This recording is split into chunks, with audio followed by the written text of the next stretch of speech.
l'Est et de l'Ouest, du Sud et du Nord, des rivages et des sommets des montagnes, des vallées verdoyantes et des terres stériles, des villes, des villages, Dieu nous a rassemblés en ce lieu.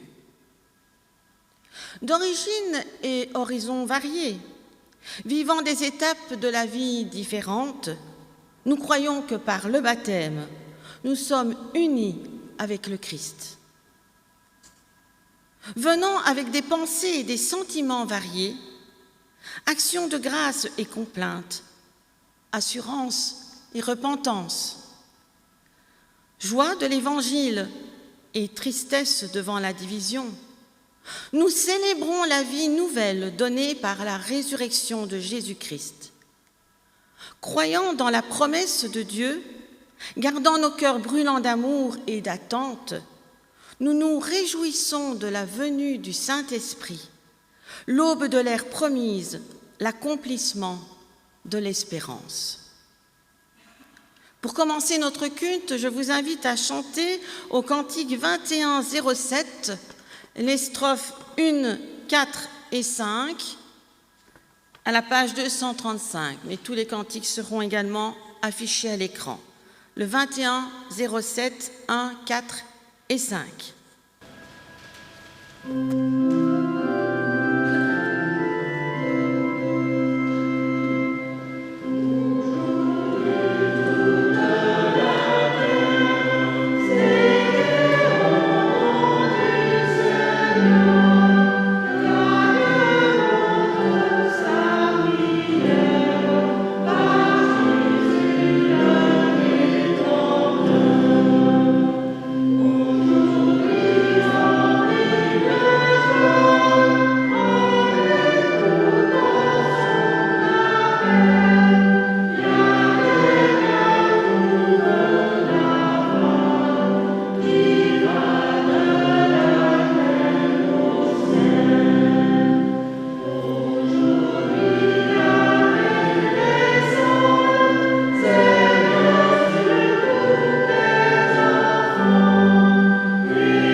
Louons le Seigneur en lisant les paroles du cantique 49-16. Levée première, brille l'aurore, le merle encore dans son chant. Pour la lumière, l'oiseau qui joue, tout en moi, loue Dieu qui surprend. La pluie si douce tombe et ruisselle, l'eau étincelle, perle de feu. Et sur la mousse reste une empreinte, la trace sainte des pas de Dieu. Tu nous confies l'eau de la vie et la lumière du jour, et la lumière du premier jour. De joie, je crie, la terre est belle. Dieu se révèle dans son amour. Nous vous invitons maintenant à chanter le cantique 51-23, la première strophe, à la page 838, 51-23.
habitudes de consommation qui exploitent les ressources de la terre et entraînent encore plus d'injustice. Délivre-nous, Seigneur.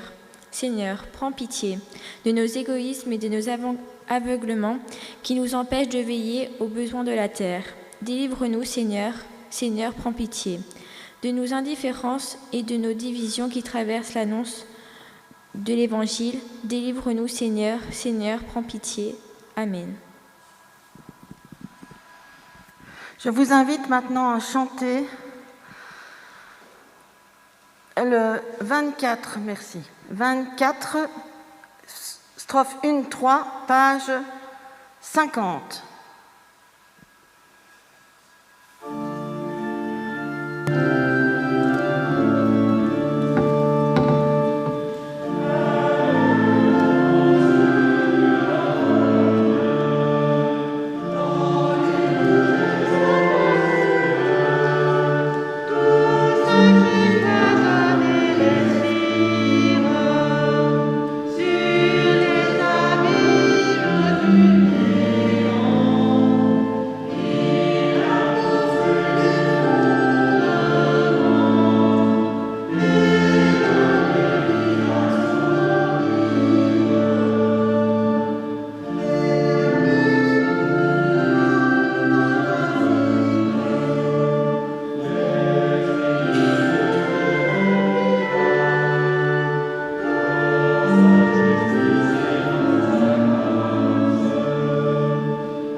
C'est une création nouvelle. Ce qui est ancien est passé. Il y a du nouveau. Dans cette promesse réside la lumière des recommencements possibles. La libération de ce qui nous enchaîne et nous retient en arrière. La puissance du Christ qui nous transforme. La confiance que Dieu place en nous pour vivre son pardon donné et reçu. Avant de lire les Écritures, prions. S'ouvrir à ton Verbe créateur, Seigneur, recevoir le monde comme un cadeau venu de toi, recevoir le monde pour tous nos ports, comme l'éternité à chaque aurore. T'entendre et te recevoir corps et âme, c'est là de notre prière. Ô Dieu notre Père, que ton Verbe créateur, comme au premier jour, réveille en nous le chant de ton amour. Amen.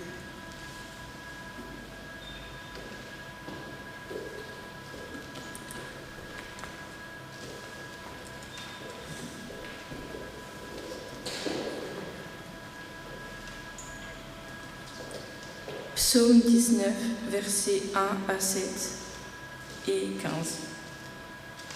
Psaume 19, versets 1 à 7 et 15. Psaume de David, pris dans le livre de chef de Croal. Le ciel raconte la gloire de Dieu, toutes les étoiles annoncent ce qu'il fait. Chaque jour raconte cela au jour suivant. Chaque nuit le fait connaître à la nuit qui la suit. Ce n'est pas un discours, il n'y a pas de parole, aucun son ne se fait entendre. Mais sur leur message parcourt toute la terre et il se répand jusqu'au bout du monde.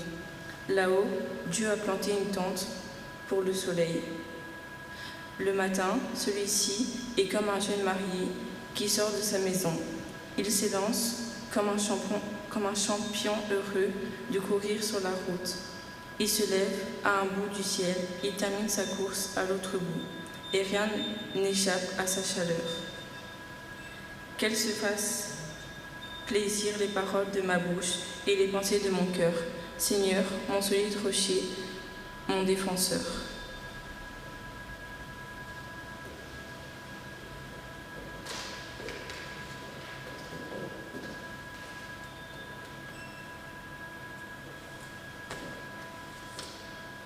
Nous lirons maintenant dans l'épître de Jacques, le chapitre 2, versets 1 à 10. Jacques 2, 1 à 10.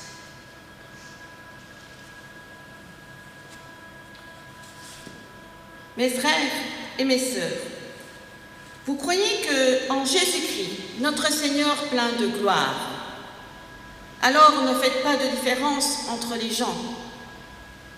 Prenons un exemple. Un homme vient là où vous êtes réunis. Il porte une bague en or et des habits très beaux. Un pauvre vient à la même réunion. Il est mal habillé. Vous montrez plus de respect à l'homme qui porte de beaux habits et vous lui dites « Vous, asseyez-vous ici, à cette bonne place. » Au pauvre, vous dites « Toi, reste debout. » Ou bien « Assieds-toi là, par terre, à mes pieds. » Quand vous agissez ainsi, est-ce que vous ne faites pas de différence entre vous? Est-ce que vous ne jugez pas avec un cœur mauvais? Écoutez, mes frères et mes sœurs très aimés, est-ce que Dieu ne choisit pas justement ceux qui sont pauvres aux yeux du monde? Il veut les rendre riches en leur donnant la foi. Il veut qu'ils reçoivent le royaume promis à ceux qui ont de l'amour pour lui. Mais vous méprisez les pauvres. Pourtant, qui vous écrase? Qui vous traîne devant les tribunaux? Ce sont les riches, n'est-ce pas? Ce sont les riches qui se moquent du beau nom que Dieu vous a donné. Les livres saints disent « Aime ton prochain comme toi-même ». C'est la loi du royaume, et si vous obéissez à cette règle, vous agissez bien. Mais si vous faites des différences entre les gens, vous péchez. Et la loi de Moïse vous condamne parce que vous désobéissez. Oui, celui qui suit toute la loi, mais qui désobéit à un seul commandement, est coupable envers toute la loi.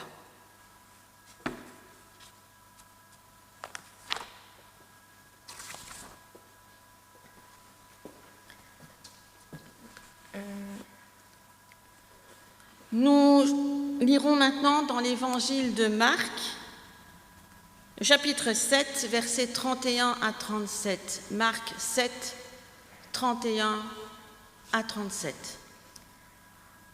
Ensuite, Jésus quitte la région de Tyr.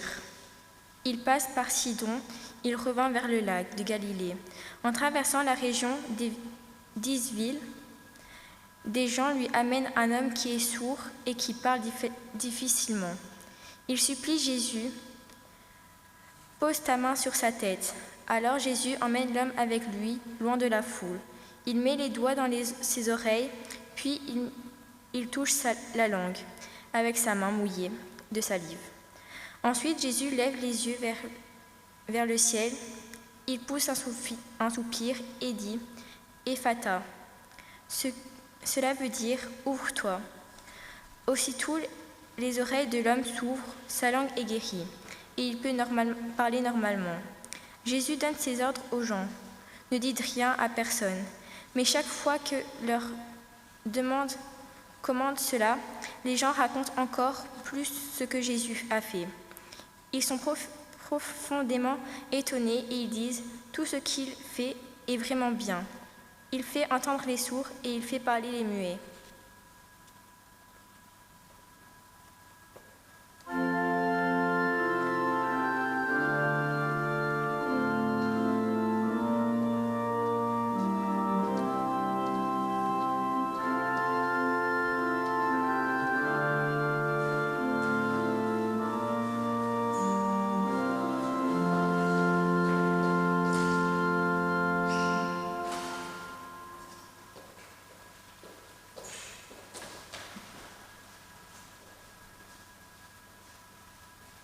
méditation a été écrite par Anne-Marie Kenneken de Vaux.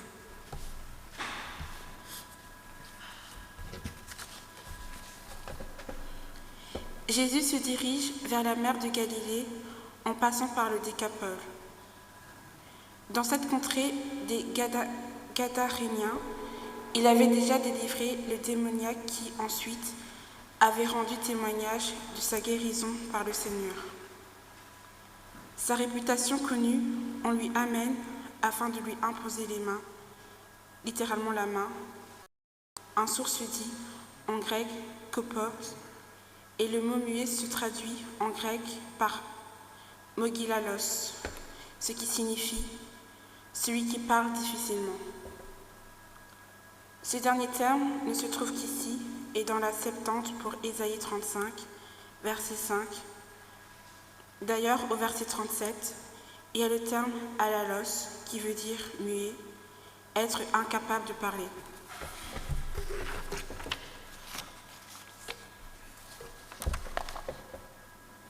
Jésus agit par étapes. D'abord, il prend à part afin de rendre une intimité possible et éviter une publicité intempestive. Ensuite, au lieu de lui imposer les mains, il va mettre ses doigts dans les oreilles et de la salive sur la langue et de ce fait lui faire comprendre qu'il veut agir sur son ouïe et communiquer à sa langue quelque chose de sa propre personnalité. Après, il regarde le ciel, resplendissant de lumière et qui ne peut contenir la gloire de Dieu, son Père, et il soupire, gémit, face à la misère dont il est témoin et qui est en complet contraste avec la présence divine céleste. Enfin, Jésus dit « Ephata », qui est une transition d'un mot araméen qui signifie « ouvre-toi ». Aussitôt, les oreilles s'ouvrent, le lien de la langue se délie, ce qui permet de penser qu'il y a pu y avoir un lien spirituel pour rendre cet homme sourd et muet.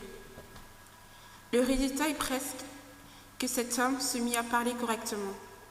Malgré la demande de distraction, les gens en parlant en parlent.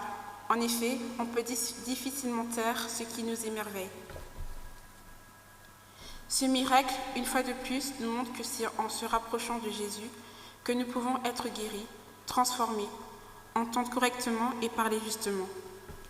Lorsque Jésus a dit « Ouvre-toi », cela me rappelle les paroles de la création dans Genèse 1, où Dieu dit « Et cela fut, rien n'est impossible à Dieu. Il est le créateur du monde et il soutient le monde. » D'un autre côté, il nous a été donné une responsabilité très importante, celle de garder, d'entretenir, de gérer, de diriger sa création. Pour que nous puissions mener à bien cette responsabilité, nous avons aussi besoin d'entendre ce qui nous a été confié et de parler selon ce que nous avons reçu de lui. Alors, comme ce sourd-muet, entendons cet ordre souverain adressé autant à notre cœur qu'à notre intelligence spirituelle.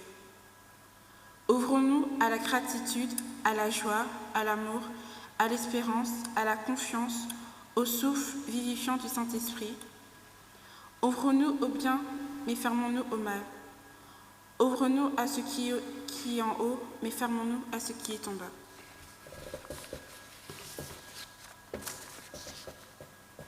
Si nos oreilles sont ouvertes pour écouter la parole du Seigneur, notre langue se déliera pour le louer, pour prier et pour témoigner.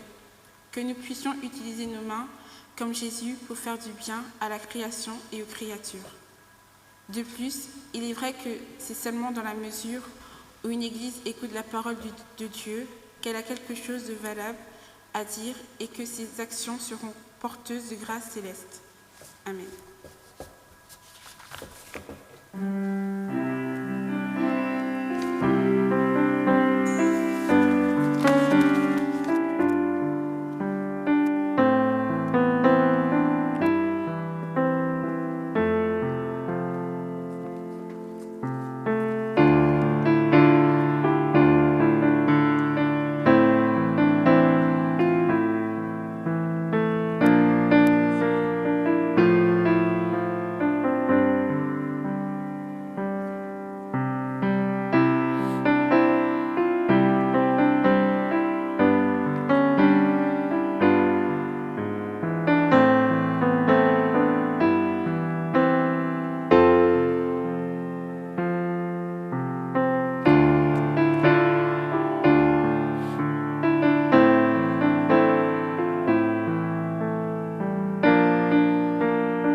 Je vous invite à vous lever pour chanter le 35-18, les strophes 1, 2, 3, à la page 491, 35-18.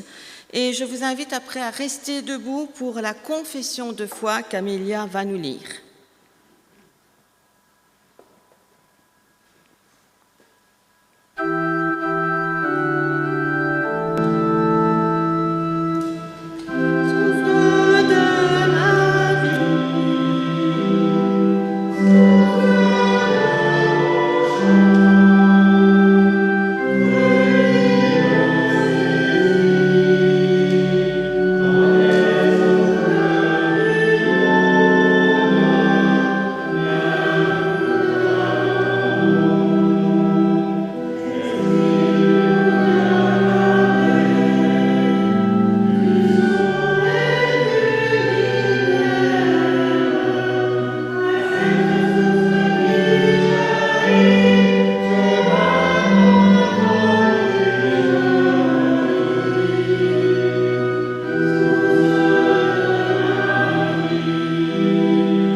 Nous appartenons au Créateur, à l'image de qui nous avons été créés. De Dieu vient notre souffle. En Dieu nous vivons. En Dieu nous partageons la vie de la création entière. Nous appartenons à Jésus-Christ, figure véritable de Dieu et de l'humanité. En lui, Dieu accorde son souffle. En lui, Dieu vit. En lui, nous sommes réconciliés. Nous appartenons à l'Esprit Saint qui nous donne une vie nouvelle et fortifie notre foi. Dans l'Esprit souffle l'amour. Dans l'Esprit, la vérité prend la vie. Le souffle de Dieu nous anime toujours. Nous appartenons à la Sainte Trinité qui est un en tous et trois en un. En Dieu, nous sommes tous créés. En Christ, nous sommes tous sauvés. Dans l'Esprit, nous sommes tous unis. Ensemble, nous appartenons à la terre, notre maison commune, la terre qui appartient au Seigneur et tout ce qu'elle contient. Amen. Je vous invite maintenant à chanter le 23-11, les strophes 1, 2, 3 à la page 278, 23-11.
Nous venons t'apporter notre offrande matérielle, qu'elle puisse contribuer à améliorer notre engagement dans la protection de ta création.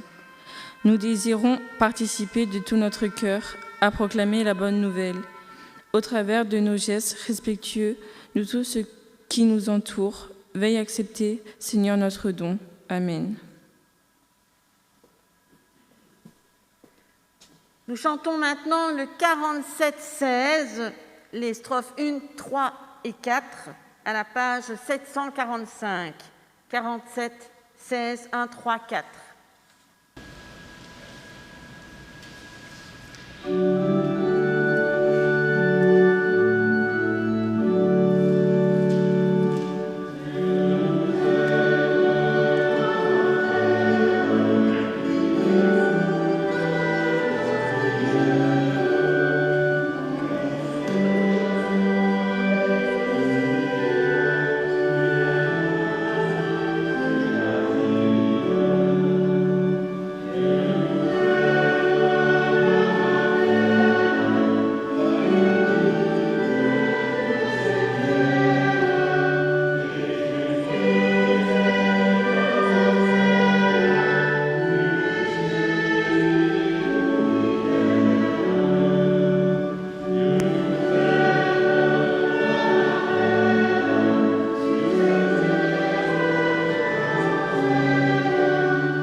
Seigneur nous dit, heureux celui qui prendra son repas dans le royaume de Dieu.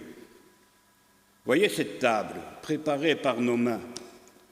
C'est notre Seigneur, Jésus-Christ, qui nous y invite pour ne jamais oublier les dernières paroles avec ses disciples.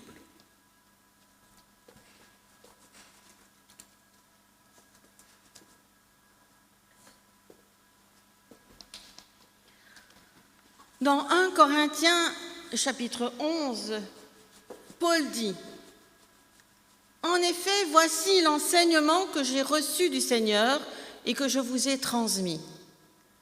Le Seigneur Jésus, dans la nuit où il fut livré, prit du pain.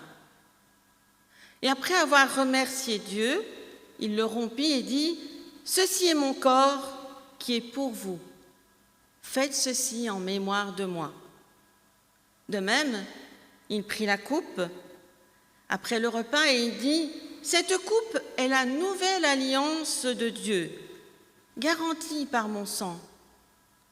Toutes les fois que vous en boirez, faites-le en mémoire de moi. En effet, jusqu'à ce que le Seigneur vienne, vous annoncez sa mort toutes les fois que vous mangez de ce pain et que vous buvez de cette coupe. » Je vous invite à chanter, debout, le 33, 34, les strophes 1 et 2, page 434, 33, 34.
nous rappelons la mort et la résurrection du Christ et nous annonçons son retour.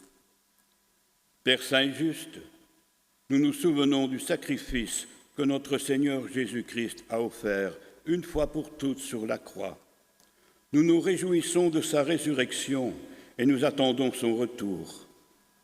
Nous nous offrons à Dieu, nous nous tenons en ta présence avec ce pain et ce vin que tu nous as donnés, et nous nous offrons à toi pour t'aimer et te servir.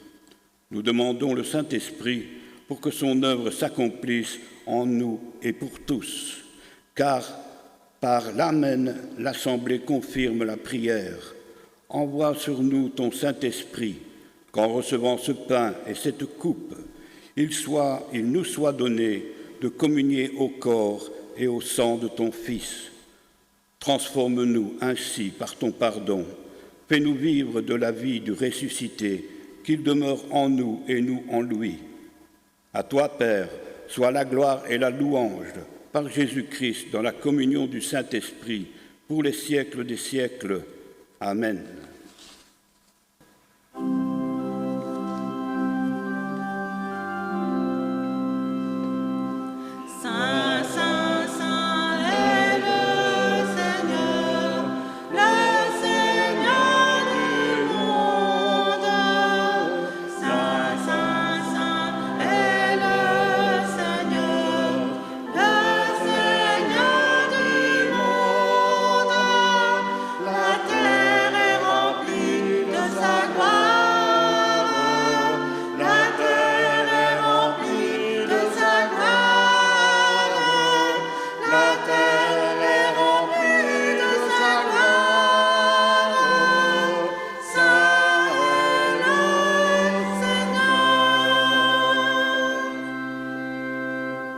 Nous sommes ses disciples et nous répondons tous à son invitation. Le Seigneur nous invite sans aucune condition à partager le pain et le vin de la vie. Nous acceptons son invitation. Notre Seigneur Jésus-Christ nous aime tant qu'il a donné son Fils unique afin que quiconque croit en lui ait la vie éternelle. Venez recevoir le pain et le vin, car tout est prêt. Nous prions que ton royaume de guérison vienne aujourd'hui sur notre planète, terre souffrante, mais encore vivante. Que ton Saint-Esprit nous aide à vivre une vie qui t'honore et à prendre exemple de ta bienveillance pour les sols, les forêts, l'air, pour l'eau et les océans. Que ton Saint-Esprit agisse au travers de nos politiciens afin qu'ils puissent agir pour empêcher la pollution et la destruction, afin qu'ils aient la sagesse d'établir des lois qui protègent les bases de vie de tous les habitants de la Terre et sanctionnent chaque acte de destruction directe et indirecte. Que ton esprit transforme la conscience et l'intelligence de nous tous et toutes, citoyens d'une seule planète. Que nous unissions nos forces, nos compétences, nos savoirs, nos savoir-faire, pour nous réintégrer dans la logique du vivant. Que ton esprit œuvre au sein de notre Église et nous équipe afin d'être tes mains et tes pieds pour agir face au défi de garder la terre habitable. Dieu consolateur, nous te prions d'aider nos frères et sœurs à travers le monde qui souffrent à cause du problème de la pollution, de saisons dérégulées, de la sécheresse, de pénurie d'eau et de nourriture. Nous te prions pour les régions en proie cet été à des températures extrêmes et à des incendies de forêt. Nous te prions pour les victimes des inondations chez nous en Belgique, mais aussi dans d'autres pays d'Europe et en Chine. Que ton esprit suscite la solidarité, rende fortes les mains fatiguées, console les familles en deuil et nous aide à faire les discernements entre ce qui est urgent et ce qui peut attendre, ce qui est nécessaire pour vivre et ce qui est superflu, ce qui remplit notre résistance de joie et qui la rend lourde. Nous plaçons dans tous les problèmes et défis face au climat, face à la protection de nos bases de vie, face au changement de nos consciences, entre tes mains et demandons ton aide Que notre terre et nos océans puissent à nouveau refléter ta gloire. Dans le nom de Jésus. Amen. Nous chantons la prière que le Seigneur lui-même nous a appris au Cantique 62, verset 62-21, strophe 1, page 972. 62-21, strophe 1, 972.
Le Seigneur nous a fortifiés de son pain et de son vin. Il vous dit, allez en paix, fort de mon esprit.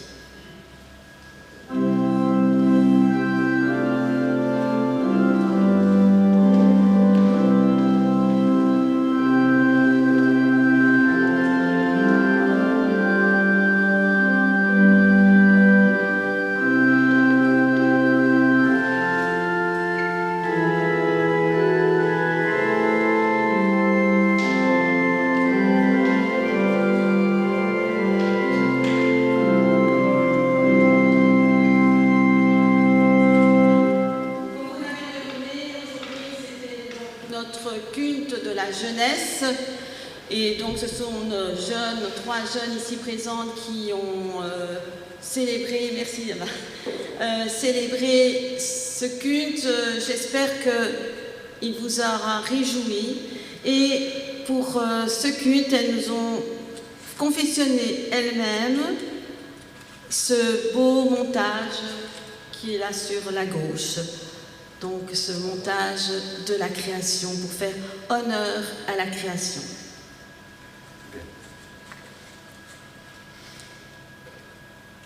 J'allais les remercier de leur travail, de leur présence, mais c'était fait.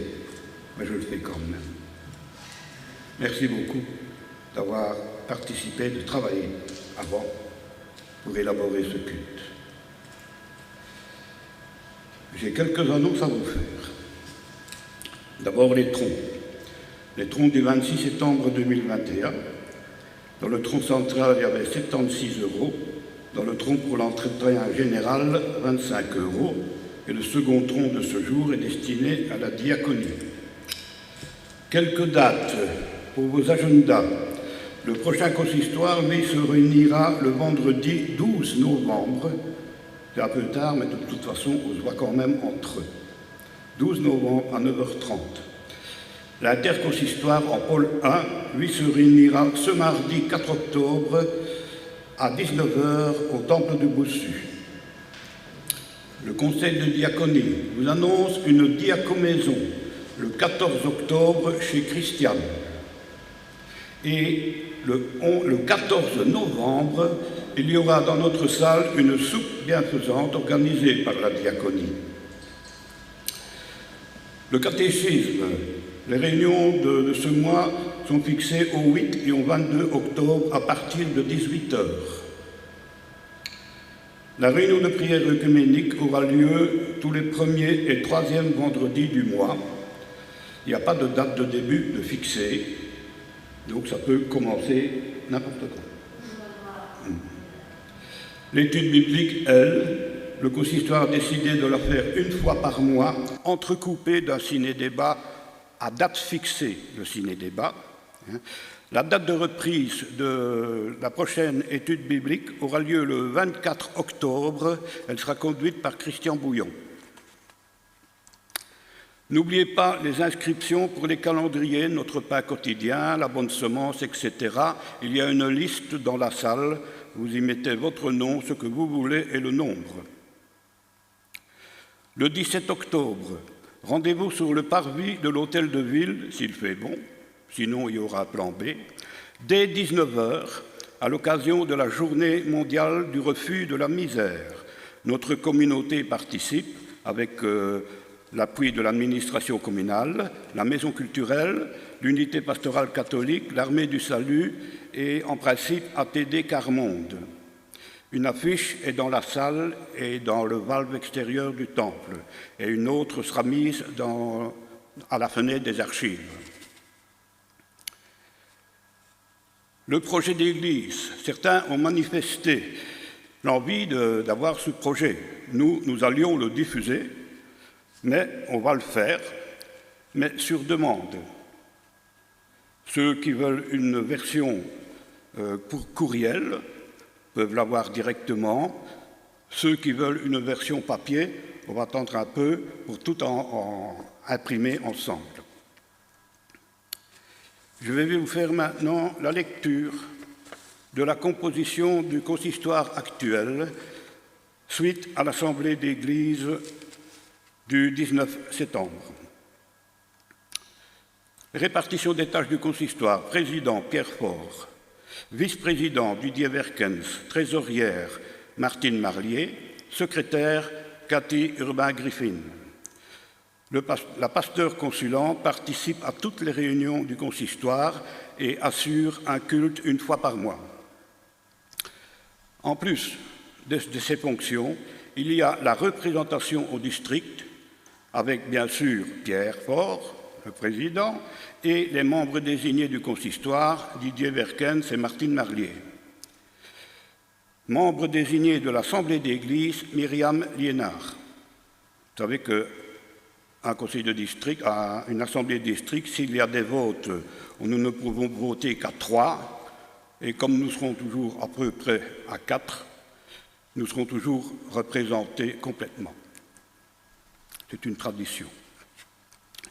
Et bien sûr, il y a des membres suppléants, mais pour l'instant, il n'y en a qu'une de membres suppléants. Ce qui veut dire que le consistoire se compose de 4 personnes réellement et que nous pourrions être 6. Donc, si ça vous intéresse, il y a 2 candidatures qui vous attendent. En plus de ceci, lors d'une assemblée, à la suite de l'assemblée de 2019, en avril 2019, lors d'un consistoire où Jean-Pierre Rolland était toujours président, nous avons défini des fonctions pour chaque membre. La représentation œcuménique et interreligieuse est assurée par Cathy et assistée par Claudette qui, hors consistoire, continue cette mission. Et notamment pour l'organisation de 17 novembre, la journée du refus de la misère. La réunion de prière œcuménique est organisée par Martine et avec l'appui de Claudette. Il en est de même pour l'école du dimanche. Martine, bien sûr, est responsable de l'école du dimanche, mais notre responsable de l'école du dimanche est toujours Alida. Les relations à la jeunesse, le culturel, et pas le cultuel, l'événementiel, donc les concerts, les conférences, les expos éventuels, seront organisés par Didier. Bien sûr, toutes ces organisations se font avec l'aide des autres. Voilà. L'étude biblique, oui, bien sûr, j'oublie l'étude biblique.